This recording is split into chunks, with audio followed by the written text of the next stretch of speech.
What's up and good morning, War Report family? It's your guy Ike Jones here. Jalen Williams declares for the NBA. LeBaron Philon decommits from the 2024 class. It may be a little too early to hit the panic button, but I ain't gonna lie to y'all. I'm hovering over that mug. You are now listening to the War Report. Drop. Morning drop time, Friday, April 21st. You got Ike Jones, B. Will in here. War Report family. B. Will, how you doing today, man? Boy, what the hell? I don't even What know, bro. in the hell? The morning drop is sponsored by the Rogue Shop. In case anybody needs a little something to help with their anxiety over Auburn basketball, make sure you head over to rogueshop.com. Use code RAPPORT. Oh, man, come on in here. We got to talk about this. While you're in here, make sure you're sharing the video so more people can be a part of the conversation. I know we have thoughts and feelings that we want to get out. This is the War Report therapy session this morning. Woosah. Woosah. If you haven't already, go ahead and hit that thumbs up on the video, like that video, subscribe to the channel if it's your first time here, your 20th time and you haven't done it, whatever it is, subscribe to the channel. But let's go ahead and discuss it, man. Yeah. In the past, what is it, week and a half? Wes Flanagan left. Marshall decommits. Janai Broome declares for the NBA draft. Jalen Williams declared for the NBA draft. And now LeBaron Philon has decommitted from 2024.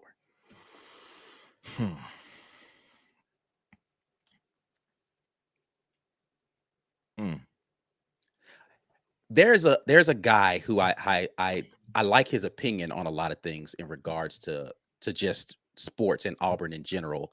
And he was talking about the potential to for this decommitment. I do have a clip of a video of him talking. I'm gonna play that real quick. But the other question surrounding the whole issue with Wes Flanagan is the recruiting, because he has been heavily involved in one of the highly touted recruits for this coming season, or this not this coming season, but the next class in 24 in LeBaron Philon. So is LeBaron still locked in with Auburn with Wes Flanagan being heavily involved in the recruiting? You've heard us say plenty of times here on the War Report, and it bears repeating in this situation.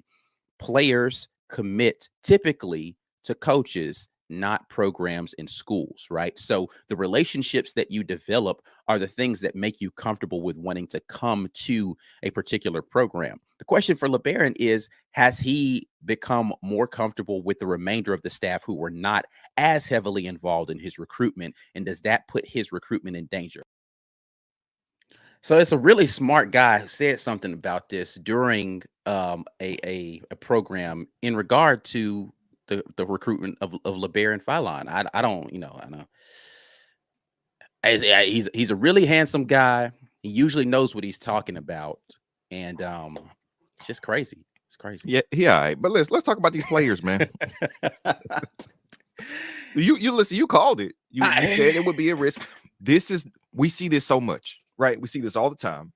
Yeah. Players, a coach goes somewhere else, players follow.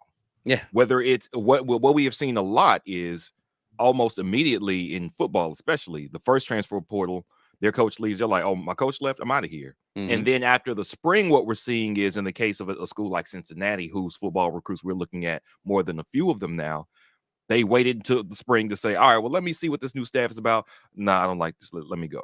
We saw it going from Gus to Harsin. We've seen it now going from Harsin to Freeze. With basketball, it doesn't even matter if your coach leaves. Players are leaving and decommitting at an astronomical rate just because they think I might be able to get a better situation. Right. Whether that be playing time, whether that be NIL compensation. So, yes, it is critical that the player, like the coach he's going to play for, that the person he connected with is there at the school and on the staff, because it takes the slightest breeze of change to change these kids' mind. With that being said, I don't think for that reason, I don't think it's really that big a deal. Not that this is not about the quality of player that LeBaron Philon is. This is about how much talent will always be available from high school and the transfer portal in basketball going forward, the amount of experience that will be available, the fact that our guard situation is secure for the 2023-24 season. And I want to come back to that very point right there, but continue. And on top of that, Bruce is one good season away from turning that good guard situation into a deep run and all of a sudden being the king on the block again, as far as being an attractive spot for top recruits. That's it. Like that, it will change so quickly. His assistant coach hasn't been hired yet to replace Wes Flanagan. That guy is going to have kids that follow him wherever he goes. We could be looking at a player that's coming with whoever the new assistant coach is. And I know there's a name that's been floated around. I think he was from Texas Tech.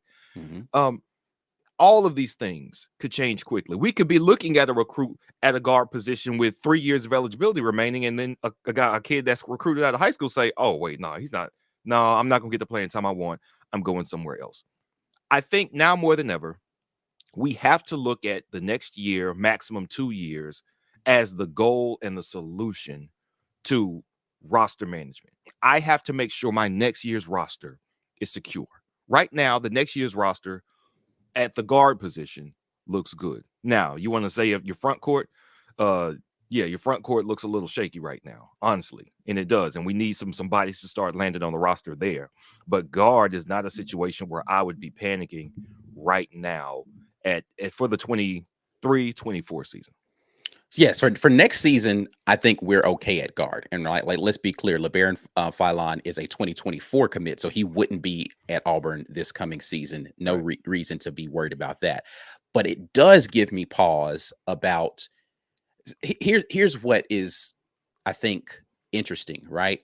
All of these things, why I've been raising the red flags about all of these movements is because of roster management, right? Because it's difficult to make a plan for how you want to attack the transfer portal. I think Coach Pearl and company were specifically looking for guards that would be a 1-year patch deal in the transfer portal because they thought, I've got 2 prolific guards coming a year from now. I've got Aiden Holloway coming in this year. So we don't know if he's going to be a one and done, right? But he's going to come in and he's going to play. You got Trey Donaldson. You don't know how well he's going to play, what he's going to do. But we've got this year taken care of.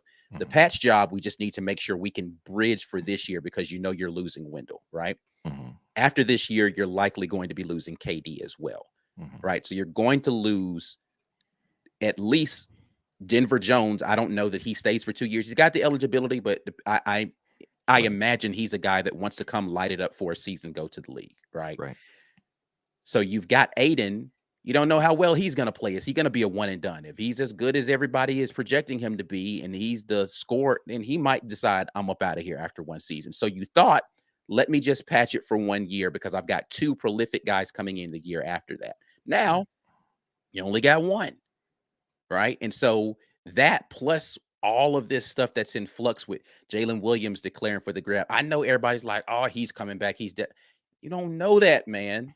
Yeah. And again, this isn't me just trying to worry for no reason. Y'all know I'm the king of y'all need to relax. But basketball is different than football in the way in which guys can go pro and make decisions about their future. Right. The day-to-day dynamics of roster management are way different than football stuff. Right. Way different. To your point, there's a lot of time between now and 2024, and there's a lot of things that could happen between other coaches leaving and going other places, which create voids, and coaches coming in. We haven't hired a new assistant. We don't know what that new assistant is going to bring to us. I'm saying that for right now, it's not a good thing. Right. And I don't disagree. I don't disagree that it's a good thing. That's a bad thing right now. We losing commitments. I think we're so used to what college sports was in years past, where you get a commitment and that guy's going to be there and on your roster for 3 to 4 years, football or basketball. I mean, Auburn wasn't really dabbling in one and dones until like the last 4 or 5 years. So that even was something that was foreign. We were happy when we had Nakora, who came in, contributed, looked every bit of the part, got to the league, make us look good. The same thing for Jabbar. The same thing with, even though he had played in college before, Walker Kessler.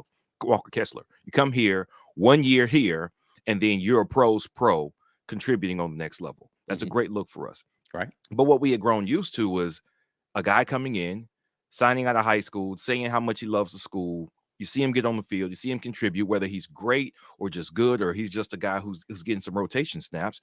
But he loves it here. You love him because you see him. You get to remember his name, remember these moments where he played, and hey, War Eagle, and they're a Tiger for life. But I think we all have to get used to that not being the world we live in anymore. For sure. And that's part of this is, oh no, change. Yeah, change. Denver Jones might be the best 2-guard in the portal, all things said and done, even after everybody gets in the portal. And we didn't count on getting a 2-guard like that. Do we think we were going to have a 2-guard like that before the end of the season? No, because we don't know what's going to happen. We have no idea who's going to get in the portal, who they're recruiting behind the scenes. Even better yet, whoever the new assistant coach is going to be, who has he been recruiting that he now has a leg up with if he can go to Auburn and say, all right, here's how often you're going to be on TV. Here's what the NIL packages are looking like here. Come on home. We got you. Now we're in a different ballpark with access to more talent. Everything is going to be in flux, and I think we have to be okay with that. Our year to year is better than people think it's going to be. We've had some glaring roster issues the last 2 seasons that have plagued us and resulted in round of 32 exits. And that has been outside shooting and playmaking from the point guard position, but also scoring at the same time from the point guard position.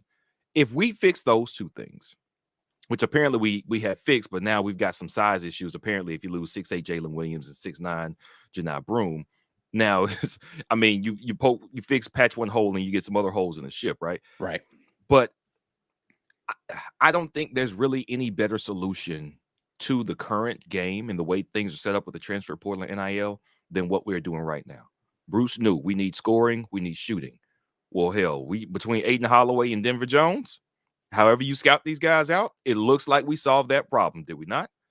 All right, well, now we need some size again. Now we need some bigs to go in there and rebound to complement whether Janai Broome's going to be back or not.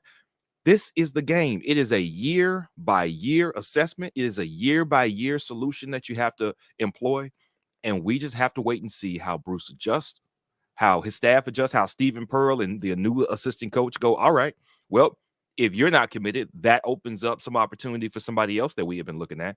So let's go and see who's out there. I think it's just a matter of pivoting. Every fan base is going through this. Every fan base is losing top quality players, whether they thought they should lose them or not. It doesn't matter how good the program is. People are losing players left and right. Coaches is just going to have to adjust and be as agile as possible. And that for me is actually the biggest question, is how well is Coach Pearl and our Coach Pearl and this staff going to be able to adjust to this new reality? Because it seems as if that reality is changing literally by the day, right? Like every day, it seems as if the reality of what we are as a staff and as a program from the player standpoint changes.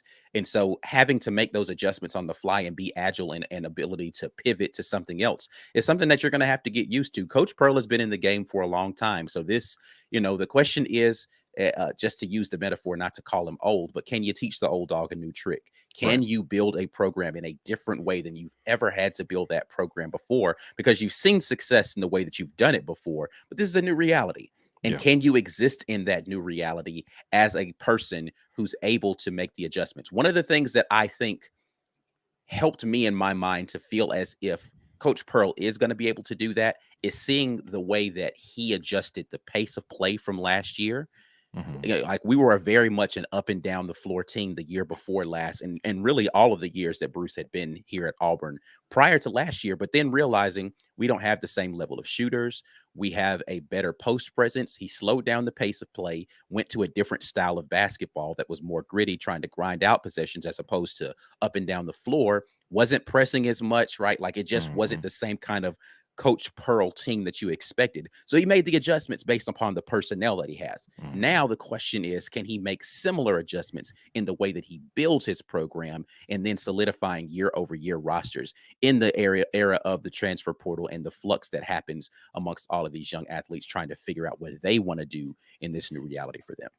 Yeah, agreed completely. And I don't think it's beyond him. He has a very good resource with Stephen Pearl, number one being his son, so you don't have to worry about loyalties there. I'm sure Stephen Pearl has aspirations to be a head coach at some point, but I think he knows that that's an agreement. I don't think you're going to have a Wes Flanagan situation where, man, I'm finna get out of here and go work for my old homeboy. Like, yeah, but Bruce is your old homeboy, so you know what I'm saying. And it's your alma mater, man. Listen, bro. Like I'm legitimately starting to hate Ole Miss. Like before, it was good natured ribbing. I'm legitimately starting to hate Ole Miss now, though. Like citizens of Oxford, I no longer like your city. I don't like the university that resides within your city. I don't like the colors orange. Excuse me, the colors of whatever that powder blue and red are next to one another. I don't like none of that no more, man. I don't like y'all, bro. So the question though, now with Wes going, Wes is a good recruiter, so you knew that was going to be at least somewhat of a loss. Man, it happens all the time. I think I don't want to say it worries me because I don't think Ole Miss still has the capacity athletically with what their resources and their foundation is to compete on the national level. Now with basketball, of course, it's different. FAU is just in the Final Four. And listen, despite all of the off the field stuff or off the court stuff, excuse me, Chris Beard's a good coach, right? And so right, he's a good coach, so they can be competitive. But I mean, when is our conference not being competitive? If Ole Miss is up, then I mean, I don't know if that's incredibly different than now. Florida's going to be better going forward because Todd Golden's over. I don't dislike Todd Golden though. Todd, you all right with me then? But it's always going to be a bit of a gauntlet. Terrible, though. It's going to be a bit of a gauntlet now. I think Georgia will start to get better as well.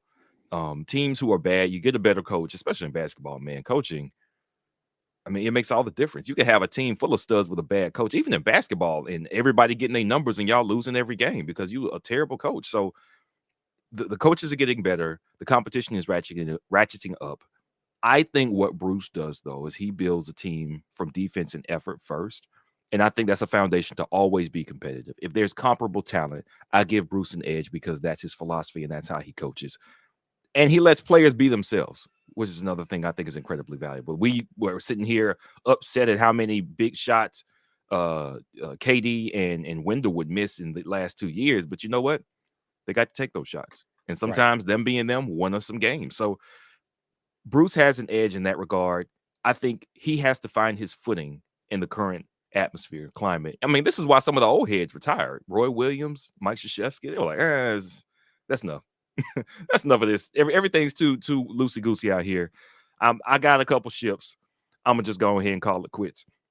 I think that's a fair assessment. Even you've heard football coaches talk about how being a pro coach is a little more appealing right now because it's way too crazy, man. You got to recruit and re-recruit and then triple recruit when kids are at your program and they want to stay, but they also want more money. Right. It's crazy right now. Hopefully they find their footing in this era. And hopefully, you know what, again, the assistant coaches that come in or coach that comes in is somebody who's more ready to handle that as well. Yeah, I do hope that we find somebody young, able to relate to these players, able to bring the enthusiasm there. It's clear that Wes Flanagan had good relationships with players, and we can only hope that whoever steps in his spot is going to be able to bring that same kind of energy to the program. Speaking of energy, you can definitely get a little bit by going to the Rogue Shop. We need to energize our lives on this weekend where, listen, man, I'm just waiting for some good news in the transfer portal. But good news is the Rogue Shop still has you covered if you're feeling a little anxiety over Auburn Sports. RogueShop.com. Use code RAPPORT for get a percentage off. And that lets them know that, guys, the War Report sent you. We are going to head to the comment section to see what you guys are talking about this morning in regard to all of the happenings. Jalen Williams declaring, LeBaron Fallon decommitting. Going to keep our head up, though. Dana Jones jumps in and says, even the most prolific schools have down years now and then. No worries. It'll work out. Auburn being the most prolific school that ever existed. I understand how you feel there, Dana. Yes. Yeah, man. Hot Dog Water jumps in. I didn't realize Wes was that influential. I still have faith, but man, we need dudes. Did you not listen to me when I told you that this was a possibility, man? Y'all got to start listening to your boy. I don't know how many times I got to say, listen to Ike Jones, man. He's not going to steer you wrong. I ain't going to steer you wrong, baby. I got you. Yeah. Habersham Jim says kids connect to Coach Flanagan and now he is gone. The kids aren't coming. Wow, that's big. Recruits connect with the recruiter more than the school. Well, you're talking about specifically those kids that left because of him. I thought you meant just like ever in like Auburn forever will be doomed to never have any more recruits coming because he's gone. But I got you. All right. I was overreacting to your statement more so than you were overreacting to the news. So we're good there. John Brandon says Auburn fan equals Chicken Littles. Relax. The sky is actually falling though, John. So let's be clear. It's currently falling. That doesn't mean you can't put your umbrella up and then hope that we survive the fallout. But it ain't. I'm not gonna sit here and pretend like this is good. This is not good. These are not things that are good news. There can be better news coming, but none of this is good. I'm less worried about him about Phylon decommitting because that's a guy who is 18 months away from stepping on the court for you. Mm-hmm. That's a lifetime in the current college athletic climate, man. There's so many opportunities for another kid to step in and be that role, serve that guy for new recruits to step up, man. I'm less concerned. I'm more concerned about Jalen Williams because he has more value than Janai Broome in the draft. I believe maybe he doesn't get drafted, but I definitely think at 6'8", somebody who can face the basket and shoot it from three and defend. Now he's a little slow of foot, yes, but he's 6'8". Mm-hmm. And that the difference between Janai Broome and Jalen Williams is like 1 inch. One faces the basket routinely and one does not, and that's huge in the NBA with what the game is right now. So I think Jalen Williams probably has more value. Of course, he has some things he can work on, but and unlike LeBaron Phylon, he was a next year. People were counting on him to return next season, 6 months. He was going to be core. Him and Broome were going to be core and anchor a front court that needed more size, honestly. So if we lose even one of them, that's going to be very detrimental unless we can fill in very quickly. Indeed. Super chat here from Corey Weber, who says John made us aware, but it looks like Corey Williams is official to AU. So this is Texas Tech interim head coach, previously the assistant coach at Texas Tech. We'll look for news on that, as it's reported. And if it makes it official, then maybe we'll come on and we'll talk about it later today. Hey, I ain't got nothing better to do than work for y'all. I'm here for y'all. So if it is made official, then we will definitely get on here and talk about it.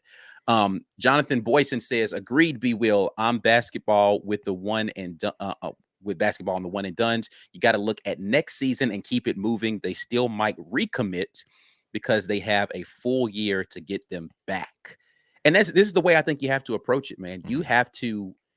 This is not the era of get a guy, like you said earlier, B. Will, and he blossoms in your program over 3 years, regardless of where he is in the recruiting rankings and all that kind of stuff. This isn't really a developmental league anymore. Right. Players get developed at group of five schools. Well, I don't even know what they call it, group of five, but like the mid majors and JUCO develop players now for them to jump to a major program and live out their fantasy right before they go to the league. That's that's what we're in right now. The training ground is a mid-major program. You go there, you show out, and then you jump into a major program and you make a run at a title with a bunch of other athletes surrounding you. It's a new era, man. It's not recruiting. I think, unfortunately, is going to start taking a back seat to transfer portal. Or high school recruiting, I should say, is going to start taking a backseat to transfer portal recruiting, because you're going to be looking for patch jobs, and it's going to be, you got a nail in the tire. All right, cool. We can patch that up and we can get you to your destination, and it's going to cost way less than recruiting this kid out of high school. Right, and to add on to that, not only are you have an immediate need because somebody left unexpectedly.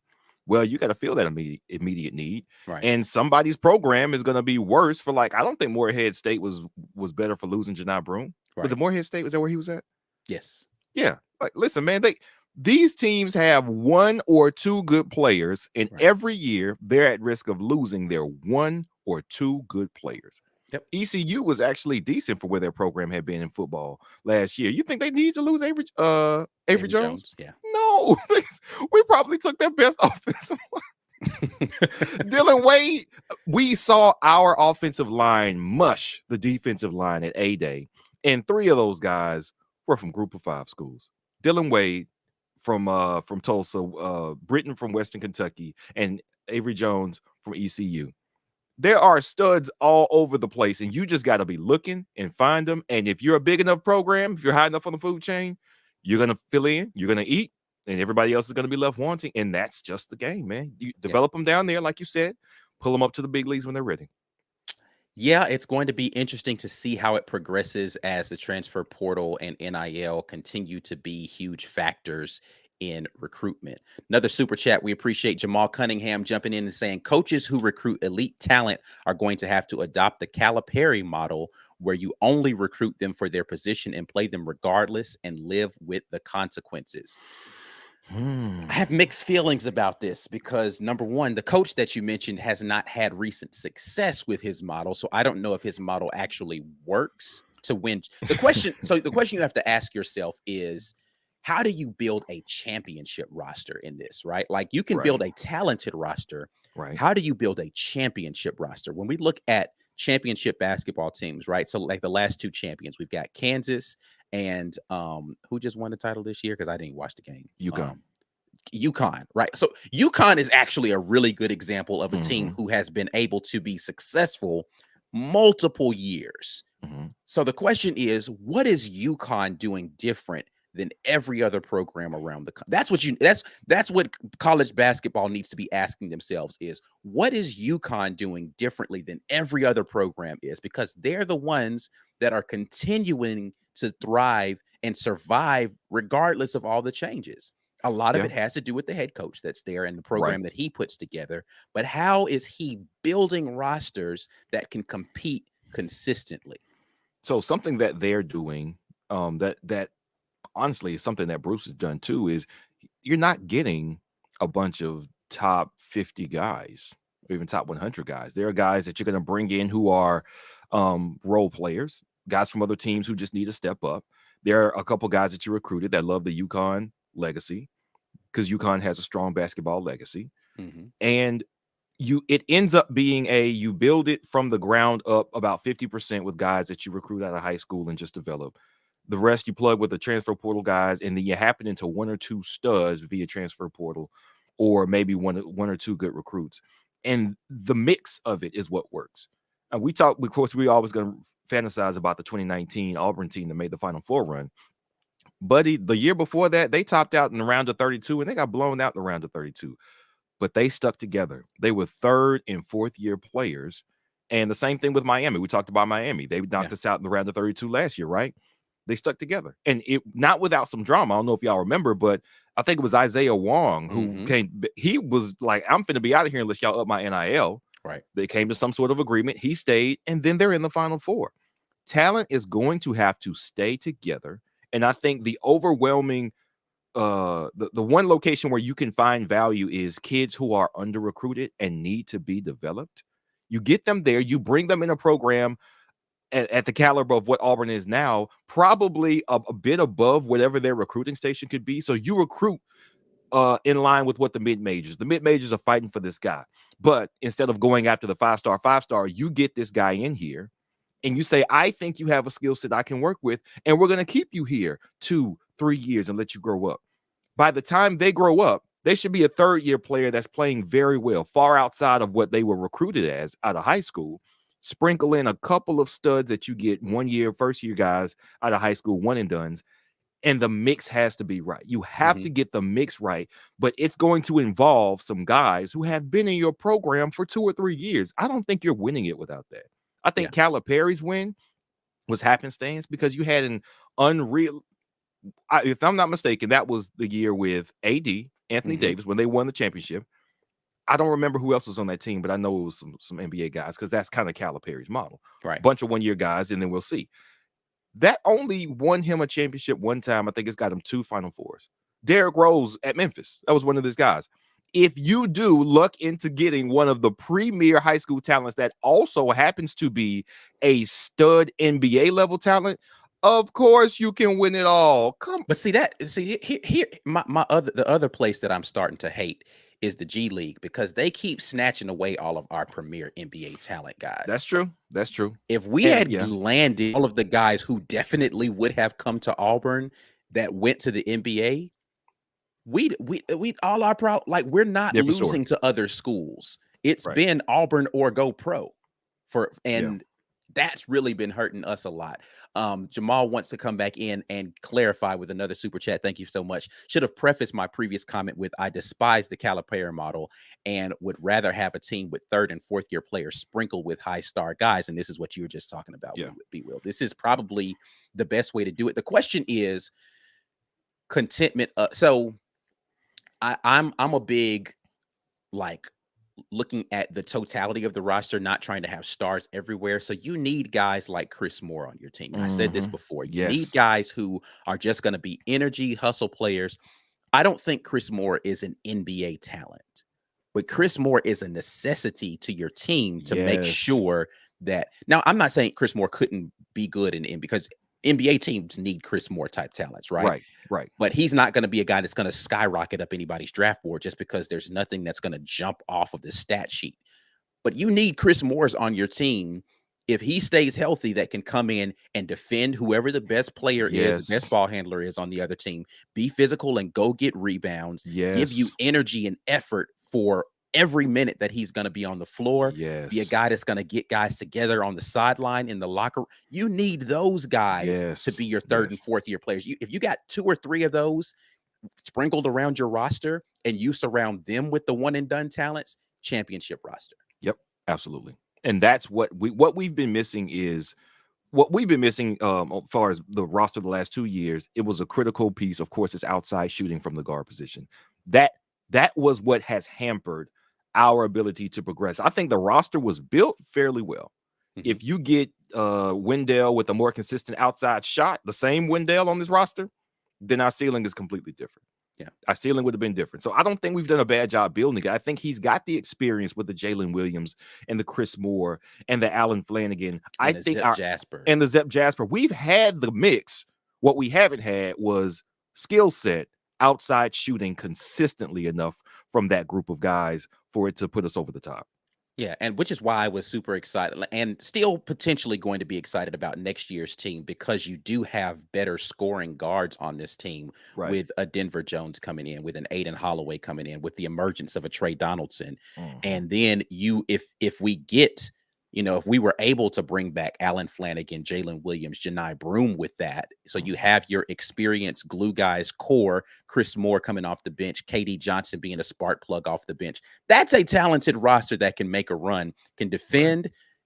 The only place I'd have issues with that roster would be shot blocking and rebounds, right? I don't know if we can consistently do that with that roster, but you can absolutely get up and down the floor. You can absolutely defend 1 through 5. You can absolutely shoot the laces off the basketball with that team.